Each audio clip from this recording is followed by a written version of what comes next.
Civils సాధించి IAS IPS కావాలనేది చాలా మంది కల. అది అనుకున్నంత తేలిక కాదు. అహర్నిశల శ్రమ, అకుంఠిత దీక్షతో ముందుకు సాగితేనే విజయం వరిస్తుంది. అయితే సివిల్స్ సాధించడమే లక్ష్యంగా పెట్టుకున్న సాయి చైతన్య అందుకు తగిన ప్రణాళికతో సన్నద్ధమయ్యాడు. సివిల్స్ ఫలితాల్లో మంచి ర్యాంకు సాధించి చిన్న వయసులోనే ఐపీఎస్ ఉద్యోగం సాధించాడు. అంతేకాదు ప్రస్తుతం తెలంగాణ నార్కోటిక్ బ్యూరో ఎస్పీగా విధులు నిర్వహిస్తూ డ్రగ్స్ నిర్మూలన కోసం కృషి చేస్తున్నాడు. మరి తన విజయ ప్రస్థానం, విధి నిర్వహణ తదితర విషయాలను అతని మాటలోనే విందాం. చిన్ననాటి నుంచే సివిల్ సర్వెంట్ అవ్వాలనే ఆశయం. రెండవ ప్రయత్నంలోనే ఐపీఎస్ ఉద్యోగం. చేసినటువంటి 3 పోస్టింగ్లో కీలకమైనటువంటి బాధ్యతలు. అతనే young IPS officer P Sai Chaitanya. ప్రస్తుతం ఆయన నార్కోటిక్ బ్యూరో ఎస్పీగా ఉన్నారు. ఆయన అడిగి మరిన్ని విషయాలు తెలుసుకుందాం. నమస్కారం సార్. నమస్తే అండి. సార్, అసలు మీరు ఐపీఎస్ అవ్వాలని ఎప్పుడు అనుకున్నారు? అసలు ఎందుకు అనుకున్నారు? నార్మల్ మిడిల్ క్లాస్, నాన్న కూడా గవర్నమెంట్ ఎంప్లాయ్. సో ఎట్లా ఉంటుంది అంటే మనం కూడా గవర్నమెంట్ ఎంప్లాయ్ అవ్వాలని, దాంట్లో బెస్ట్ అయ్యేది. ఇంకోటి ఏంటంటే వన్ ఆఫ్ ద రీజన్ క్లాస్లో బాగా చదివేవాళ్ళు అనేది నేను కలెక్టర్ అవుతాను, అది లేదంటే సివిల్స్ చదువుతాను. నిజంగా బాగా చదివేవాళ్ళు అవుతున్నారంటే మంచిదే ఉద్యోగం. సో దాట్ మైండ్ సెట్తో స్టార్టెడ్ దట్ థింకింగ్. అట్లా మొదలైంది. అట్లా బీజం పడింది యూపీఎస్సీకి, సివిల్ సర్వెంట్స్ రాద్దాము అది అని.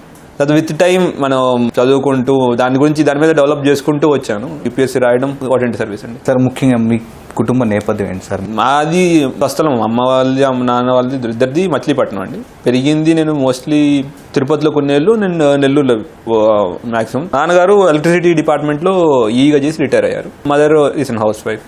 10th క్లాస్ దాకా నెల్లూరు, ఇంటర్మీడియట్ విజయవాడలో చదువుకున్నామండి. అప్పుడు ఐఐటి రాయడం, ఐఐటి ర్యాంక్తో ఐఐటి బిహెచ్ వారణాసి. అక్కడి నుంచి ఢిల్లీకి వెళ్ళిపోయి preparation into UPSC, into services అండి. యూపీఎస్సీ రాయడానికి ముందుగా ఆలోచించుకున్నారంటే మీరు ఐపీఎస్ అవ్వాలనుకున్నారా లేదా ఐఏఎస్ అవ్వాలనుకున్నారా? చదువు అయిపోయిన తర్వాత నెక్స్ట్ స్టెప్ ఏమేమి తీసుకున్నారు? అంటే యాక్చువల్లీ స్టార్టింగ్ నుంచి సివిల్ సర్వీసెస్కి వెళ్ళాలని ఫస్ట్ నుంచి ఉండేది. ఇంటర్ తర్వాత ఇంటర్లో ఏ సబ్జెక్ట్ తీసుకోవాలని డిస్కషన్ వచ్చినప్పుడు then we use to have a collector who was engineer. నా point of view was like okay, the PSC lot of uncertainty ఉంటుంది దాంట్లో. చాలా వరకు అన్సర్టనిటీ ఉంటుంది దాంట్లో. అవుతుందా లేదా చెప్పలేము. ఒకవేళ ఇన్ కేస్ యూపీఎస్సీ రాకపోయినా you can get into engineering background ఉంటే you can get into other corporate job, software job అనే దాంట్లో ఉండేది. సో అందుకోసం వెంట ఇంటూ ఇంటర్లో ఎంపీసీ తీసుకోవడం, తర్వాత బీటెక్ కంప్లీట్ చేసుకున్న తర్వాత యూపీఎస్సీ కోసం ఢిల్లీకి చూసుకుంటూ పెరిగాం. కాబట్టి government service, how do one serve the people, public అనేది కానీ అవన్నీ చూడుతూ పెరిగాం. కాబట్టి end of the day we should serve the people. So this is the best opportunity, దాంట్లో వెళ్ళాలనే ఉద్దేశం. శిక్షణ తీసుకున్న టైంలో కోచింగ్ సమయంలో ఎలా ప్రిపేర్ అయ్యారు? అంటే సినిమాల్లో వచ్చినాయి డిఫికల్టీస్ విచ్ ఆర్ ఫేస్, సినిమా difficulties, I'm not denying it. అంటే వాళ్ళ యొక్క situation different, my situation was different. College నుంచి నేను ఇంటికి కూడా రాలేదండి. ఆఫ్టర్ కాలేజ్ కంప్లీషన్ నేను మా కాలేజీలో మా క్లాస్మేట్స్ ముగ్గురం డైరెక్ట్లీ ఢిల్లీకే వచ్చాం. జనరలీ పబ్లిక్ జనాలకి ఇక్కడి నుంచి వెళ్ళే వాళ్ళకి ఫుడ్ ఇబ్బంది ఉంటుంది ఢిల్లీలో. నాకేంటంటే I was studied in Varanasi. I was there for last 4 years in Varanasi. So నాకు ఆ ఫుడ్ ఇబ్బంది అనేది లేదు, నాకు అలవాటు అయిపోయింది. అక్కడ హిందీ అనేది కూడా అక్కడ ఉన్నాను కాబట్టి కొద్ది గొప్ప హిందీ ఉండేది నాకు వారణాసిలో. అండ్ నా రూమ్మేట్స్ ముగ్గురు, ఇంకా ఇద్దరు నార్త్ ఇండియన్స్. సో ఆ హిందీ ప్రాబ్లం కూడా లేదు. ఇంకా then daily morning I use to go to class, రావడం, చదువుకోవడం, వంట వాళ్ళని హైర్ చేసుకోవడం.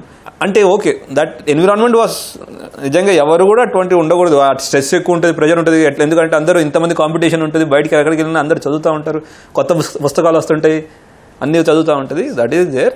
But luckily I could get into all these things. అంటే ఎన్నో ప్రయత్నం సార్? మొదటి ప్రయత్నం, రెండో ప్రయత్నం అన్నారు. మొదటి ప్రయత్నంలో ఏం జరిగింది? 2014 college pass out. College pass అయిన తర్వాత యూపీఎస్సీ ఎగ్జామ్ ఎట్లా వస్తున్నాం కదా, ఎట్లా నెక్స్ట్ ప్రిపరేషన్ స్టార్ట్ చేశాను, కోచింగ్. ఈ 4 years I enjoyed and I studied. I use to go play. ఇట్లాగా యూపీఎస్సీ కోచింగ్ వెళ్ళే వాళ్ళు ఉండేవాళ్ళు. And they have done, few people have done good, few people have not. So అని అట్లా వెళ్ళకుండా కంప్లీట్గా college, only I was in college and enjoyed with all what are co-curricular activities కానీ, studies కానీ. Then after that I came to Delhi. Now I వాంటెడ్కి ఢిల్లీలోకి వచ్చిన తర్వాత ఇప్పుడు యూపీఎస్సీ ఎగ్జామ్ గురించి చదువుతూ ఉన్నాం, అప్పుడప్పుడు చదువుతున్నాము, ఎప్పుడు న్యూస్ పేపర్ అయితే ఎప్పుడు చదువుతూ ఉండేవాళ్ళం కదా. ఈ ఎగ్జామ్ ఎట్లా ఉంటుంది ఒకసారి ఫీల్ కోసం ఐ వెంట్ ఆన్. ఆ రోజు 2014లో వెళ్ళి ఎగ్జామ్ రాశాను. ఎగ్జామ్ రాసి డైరెక్ట్లీ ప్రిలిమ్సే అది అయినో ఎట్లా దానికి మనం అంతగా ప్రిపరేషన్ లేదు, మనం 2-3 monthsలో అంత పొడదొబ్బే వాళ్ళం కాదు. సో అయినోకి అవ్వదని కేమ్ బ్యాక్. ఆ రోజు ఎగ్జామ్ నుంచి డైరెక్ట్ కోచింగ్ క్లాస్కి వచ్చి కోచింగ్ అటెండ్ అయ్యా.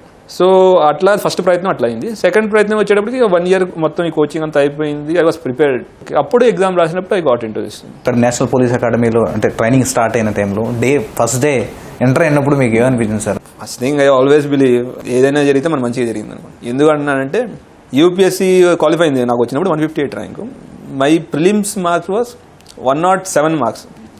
ఆ ఇయర్ కట్ ఆఫ్ 106.33 అంటే 0.6 మార్క్స్. అదృష్టం అది అంతే. So once I entered in to NPA I did not carry anything. అరే నాకు ఇది వస్తుంది ఇది రాదని బ్యాగేజ్ ఎప్పుడు నాకు లేదు.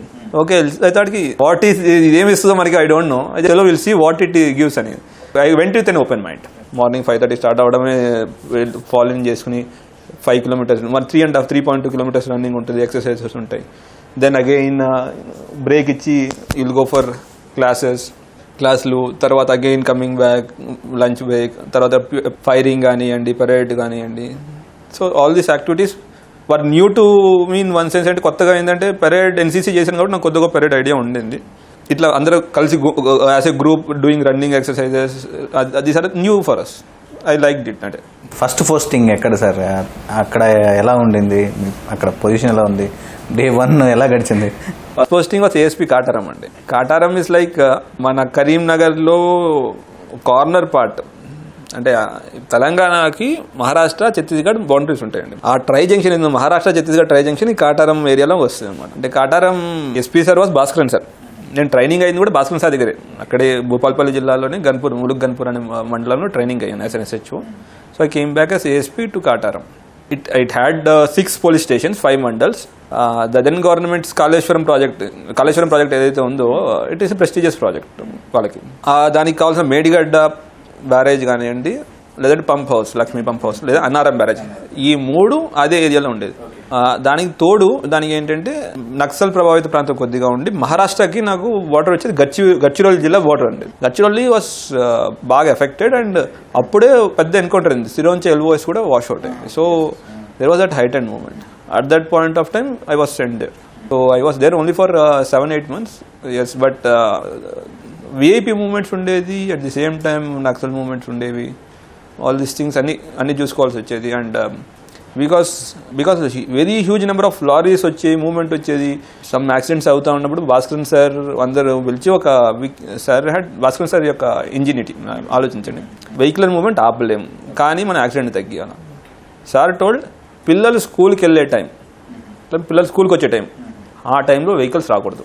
అక్రాస్ ది హైవే మొత్తం డిస్ట్రిక్ట్లో ఎక్కడికక్కడ ఏరియాస్ ఐడెంటిఫై చేసి అక్కడ పెట్టుకోండి. పెద్దవాళ్ళకి ఏంటంటే వాళ్ళకి తెలుస్తుంది అది వెహికల్ వస్తుంది, అది కొంచెం బేరేజ్ చేయగలుగుతారు, అంత స్పీడ్లో వస్తుంది, మనం వెళ్ళొచ్చు. పిల్లలకి తెలియదండి, అటు ఇటు పరిగెత్తేస్తారు.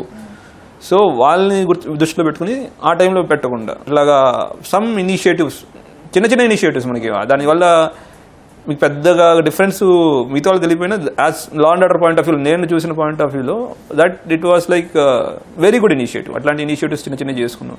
ముఖ్యంగా మీ మావోయిస్ట్ ప్రభావిత ప్రాంతాల్లో చేశారన్నారు సార్.